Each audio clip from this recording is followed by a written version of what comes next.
Hey, what's going on today? So I'm attempting to install a GPS driven speedometer for the boat, so I know how many knots I'm doing, just because I like that kind of stuff. So here's an example of why boat maintenance is critically important. So I've removed from the cockpit area this panel here, which holds my compass, and it's pretty and clean on the outside. There were a little bit of evidence of cracking in the weather barrier right here, and as I'm looking at it, I'm seeing wetness.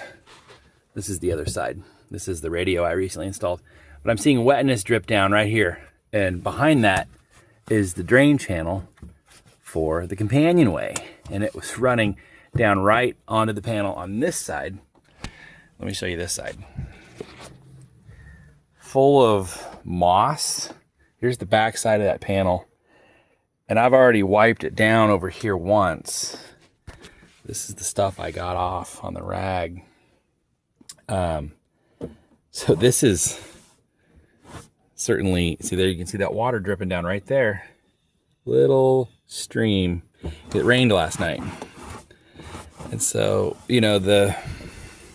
the boat's compromised when this stuff happens. Any little bits of water that can get in here behind the panel certainly can end up going down the channel here, and that's wood. And you know where that runs? That runs right down into the hull of the boat. Get cushions wet, potentially get battery areas wet, get electronics wet. And that's a big deal. I mean, that's how you end up starting fires or shorting stuff out. Boat maintenance is critically important. And this is just stuff that, maybe once a year, freshen up that little bead of caulk around there.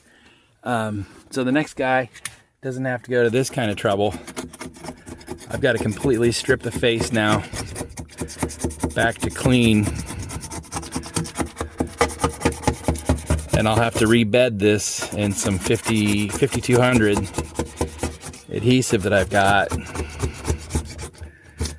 And this was, this was going to be a simple 15-minute job putting this device on the boat, and I knew better. So this is my little speedometer.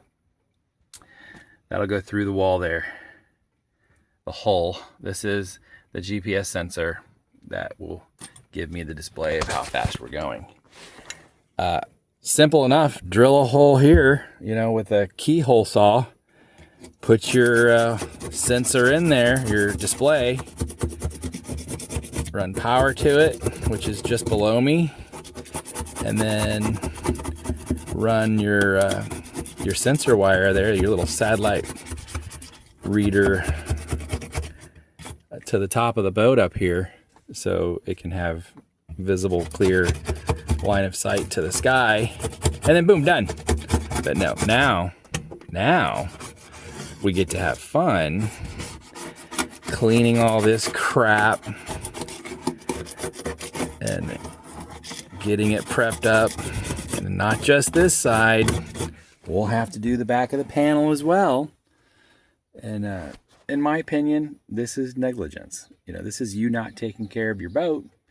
And now, because this side looks so bad, I didn't pull the other side when I did it. I literally just made the hole larger, stuck it in. I'm probably going to end up pulling that one and cleaning the back side of it too, and recalking the whole thing. Because if this one's this bad, that one's just as bad. So that's what I'm doing.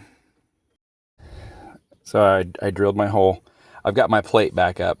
I have not rebedded this plate. It's just up as a template to know where I'm putting this knot meter. So I've got my initial hole drilled. That's through this plate. I'm going to now remove the plate, continue drilling through the hole.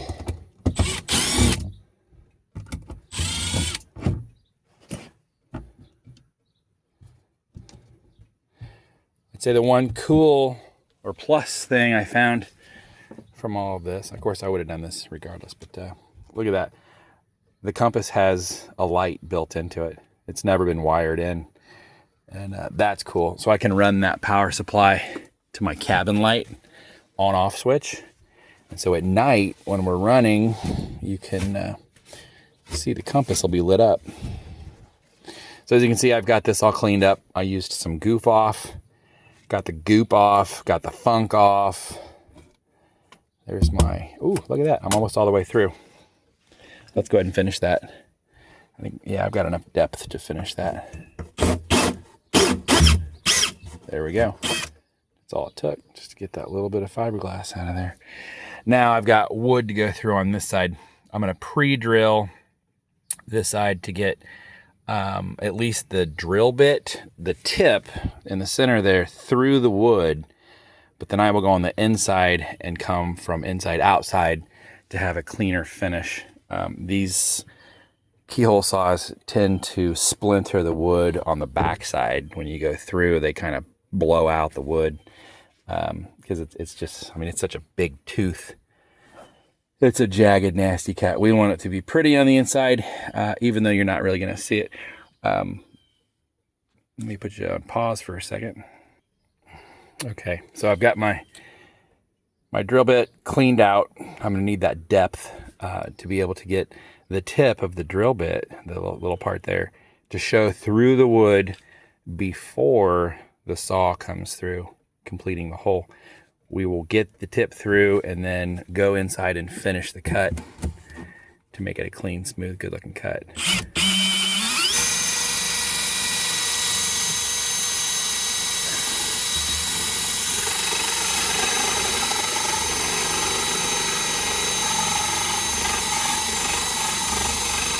Let's see how far we are.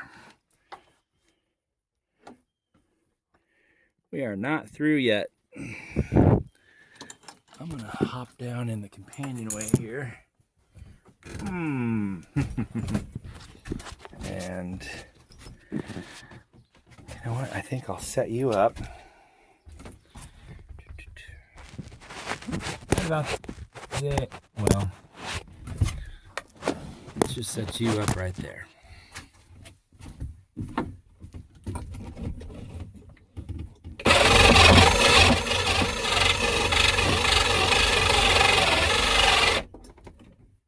Nothing yet. We got a little bump right there.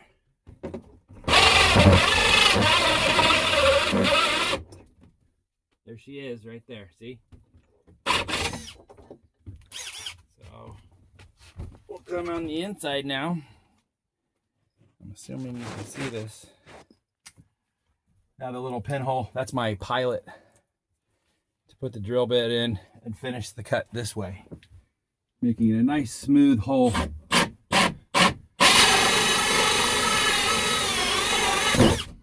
Just like that. Pretty easy. Look, let's take a look at it. See, nice clean edge. If I would have come from one direction the whole way, a lot of times this outer edge here will spald out or just kind of blow out and it looks like crap. Originally, this was the shield for the back of the compass, which was mounted right there. And I know what you're thinking, oh no, it's covering the hole. We're not going to use this again. I'm going to look around and see if I can find, or maybe I'll have to even custom build a plexiglass box to go on this thing. I have another meter I want to put here, which is my depth finder. And so I'll have a pod of 3 gauges and I will box the backside. And that's how that'll be. Over there, that's the backside of the head unit for the Bluetooth radio. And it's got auxiliary input hanging out of it, which is pretty cool. If you wanted to plug in a, I don't know, do they still make MP3 players even? I don't know. But regardless, you can plug something in there. So, all right, I'm gonna move forward a little bit here. At this point, I'm gonna have to put that plate back on. I'll mount this into that hole. We're gonna goop up the surface here, or the back side of the plate, either or, with the 5200 sitting in the caulk gun there. And then we're gonna bed it and it's gonna squish out and we'll wipe it with our finger and a paper towel. And that will be resealed from weather. And then we'll come back on the backside here and use this little ring that helps hold the gauge in place. And then we can wire it to power, and we can wire power to the compass. And I'll need another little hole, and I wish I had a little grommet. A little rubber grommet would be great. I'll need a little hole for the antenna. So this is the antenna that'll be on the top of the boat. Like that. It's got an adhesive. It looks just like an XM radio receiver, and it's probably what it is, honestly, or real similar. I'll need a hole for this little coax connection to go through. Sorry about the blurriness. So that'll go up through the boat hole. Well, actually, it'll come down, leaving this on the top side and this connecting to the back of that unit. And we'll do that real sneaky and make it look real good. I don't know where we're going to put it yet. We'll figure that out here after I get the thing in place. Okay, here we go. We got the 5200 open. Let's see, let me show it to you. 5200 marine sealant. So we're gonna, there we go. I'm just gonna go all the way around this puppy.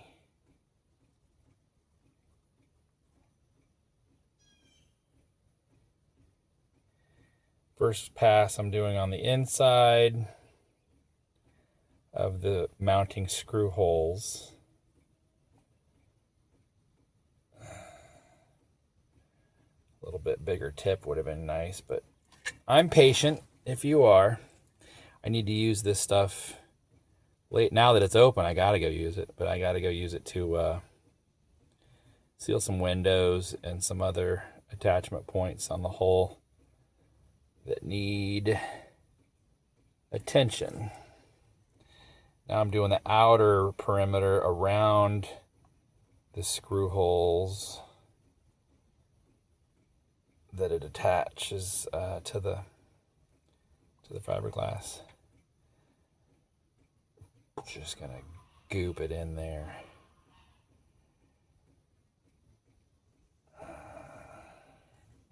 I think that's enough. Set that right here, facing up. There we go. So now I'm going to take this, and we're going to try to get it as close as possible to where it's going to be. And I think that's about right. That's great. We didn't get any squish out. We got a little squish out right here. I'm going to now screw it into place. Give it a little more tightening up. That'll get any more squish. Real gentle at first. We'll tighten these up in just a second. I want them to be evenly tight.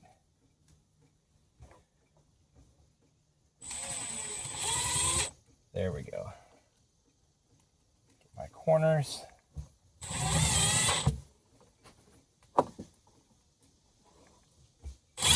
And one more. Yep. See, that pulled it down just a little bit tighter. We got a little goop out. We'll move you over here so you can see a little better. There we go.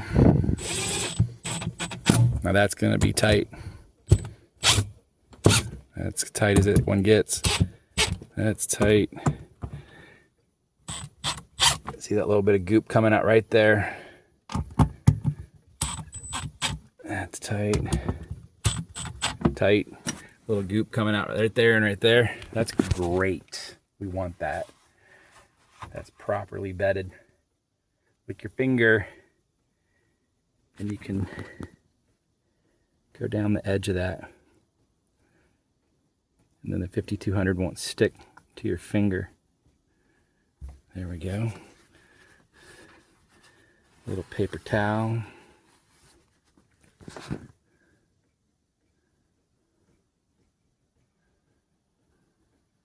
Great.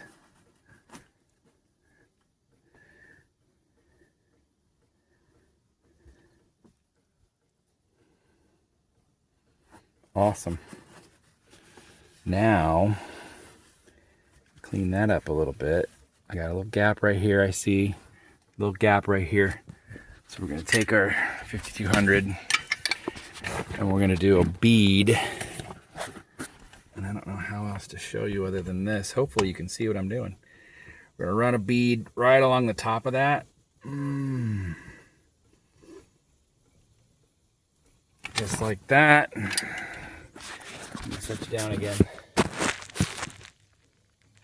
I'm gonna run a bead down this outer. Oh shit, I got a little bit on my canopy. Get a little goof off on that. Little bead on the outer edge here. Little bead on the starboard side. And to finish, a bead on the bottom. Boom. That's perfecto. Now again, my paper towel. Lick your finger a little bit. Boop. This is not caulk. Well, it is a form of, but it is certainly not silicone. You don't want to use silicone on a boat. The UV will just destroy it in a matter of months. This stuff is specially formulated, super sticky stuff. Now we can do a little wipe down. And it cleans up pretty easy like this. I'm just wiping it. But once it's dry, it's pretty much there forever.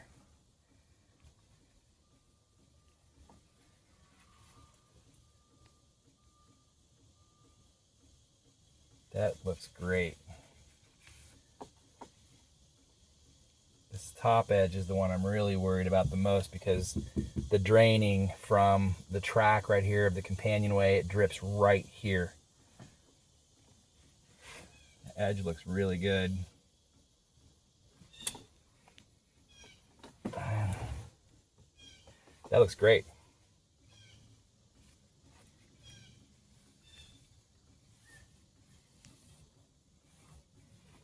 I am happy with that. Alrighty, so our gauge is in. I did bed it in. There is a gasket on this gauge, but man, it's so tiny and thin.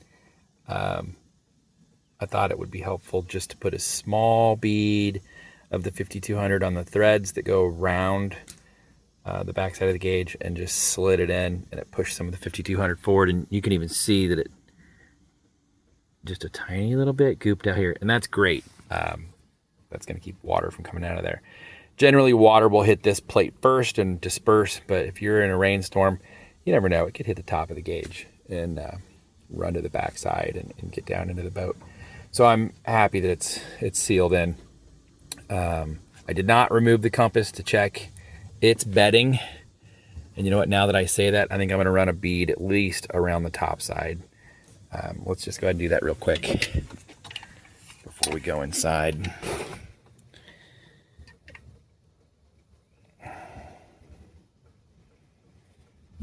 There we go, just like that. And then a little lick of the finger.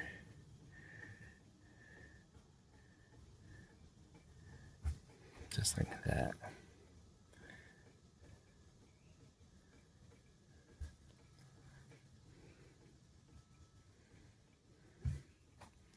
I don't like the way that looks.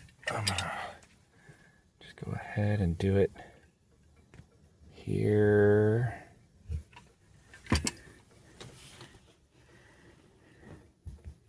And here.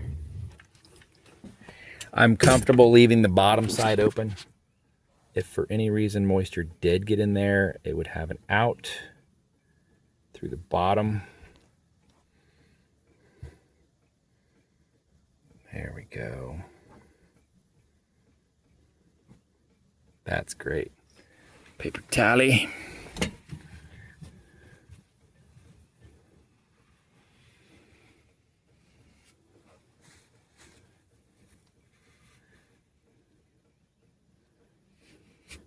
That's wonderful. That looks great. Don't want it showing up on my gauge. Now, see, we're bedded. Oh, I got a little gap right there. Did you see that little gap? Right there. Let's hit that again with the finger. We'll use a smaller finger. Boop. And get my towel again.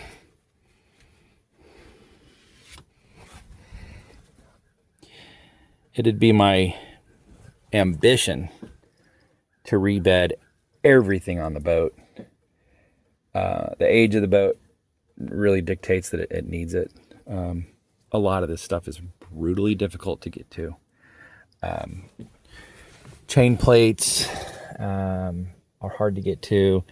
These stanchion bases, hard to get to.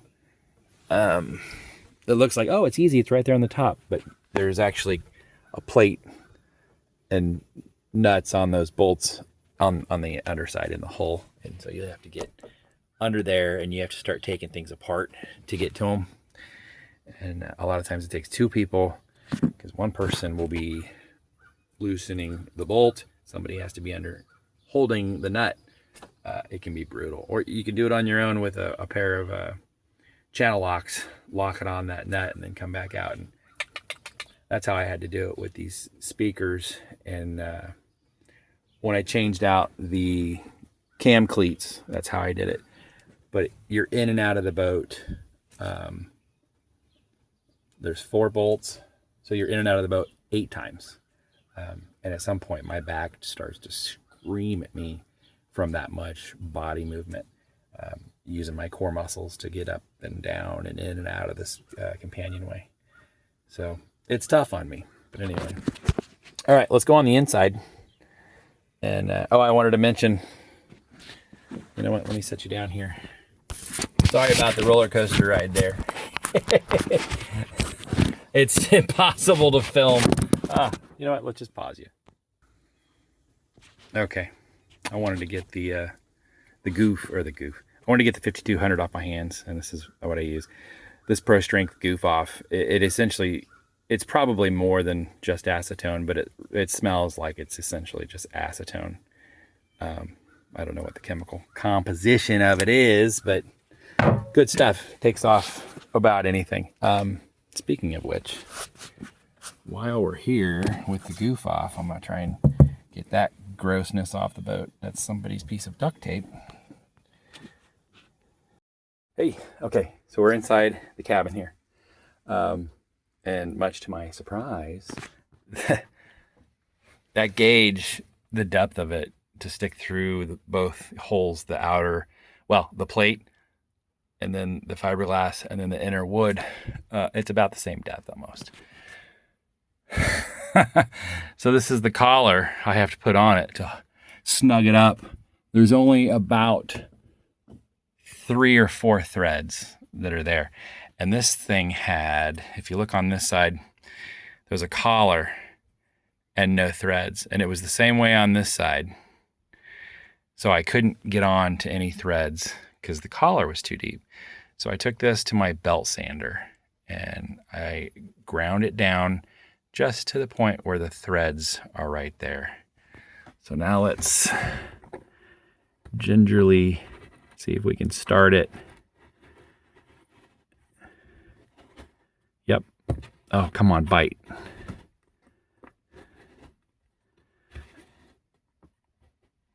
Oh, she's turning a little bit. This is going to require 2 hands. And there we go. She's tight. It's not a lot, but, you know, I bedded it on the other side. and that 5200 will dry, and we should be fine. So, if I need to rebed it, I'll squirt some more on it. But at this point now, we are going to run our wiring. And I think what I'll do is I'll plug this in here, and then I'm going to run it down this gap here. Hopefully it's long enough. I certainly am going to have to extend these, but I can run it down the gap here, and you won't see it back here, and I can run it into the either A, battery area, or B, underneath me here. That's my power panel. That's really where the compass light I'll have to hook up to my nav lights. So when my nav lights are on, the compass lights up. And this speedometer gauge, it doesn't have a power switch. It will also need to be wired to something that I can kick on so it's not constantly on. I'll have to think about what circuit I want to use for that. I don't know. I can't imagine it draws a lot of power. Does it say the voltage on the back of it? Negative. It does not. So I don't know. Maybe I'll just tie it into the same circuit as the nav lights. We can run nav lights during the day. That's not a big deal. Once the solar panel is hooked up, we'll be constantly charging battery anyway. And the draw on both of those running with the nav lights on during the daytime is negligible. So maybe I'll do that. Maybe I'll just tie it all into the nav lights.